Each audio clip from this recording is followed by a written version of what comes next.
In this book, The Upswing, you describe as a matter of history the way that during the progressive era and that 25-year period, we did change the direction of the country and swung from I to we, and associational life rebounded and bloomed.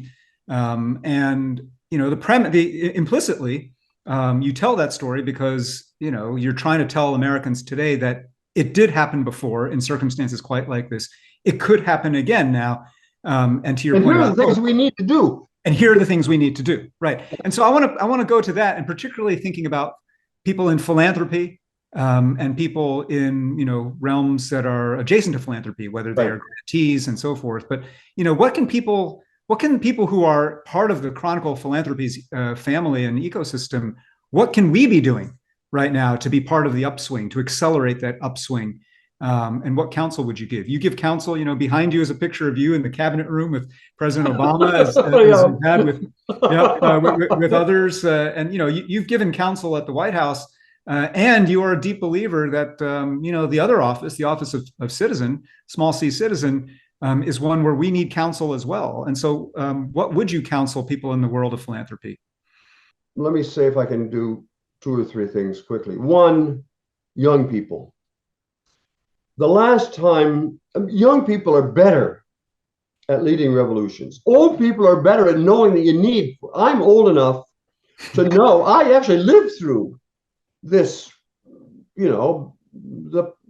least of the 20th century, kind of a high point. I know it doesn't have to be this way.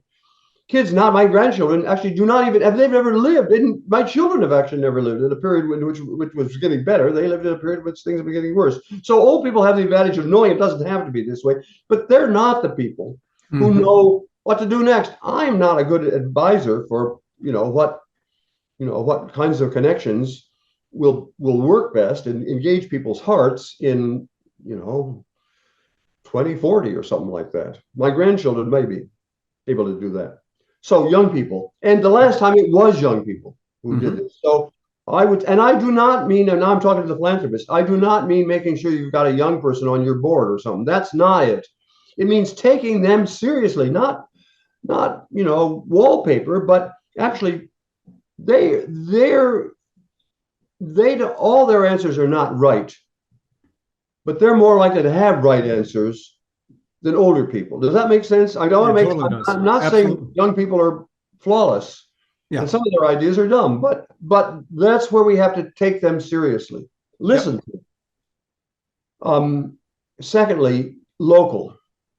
The last time we did this, turn it around, it was not people at Harvard or people, frankly, in the elite places of America. The innovations of the progressive era that were really important happened in flyover country and in small towns. It was not a kind of a top-down movement. It was a bottom-up movement. And it was not mainly a political movement. It was, of course, politicians were involved, but the politicians then, and I think now, were the last people to get onto it.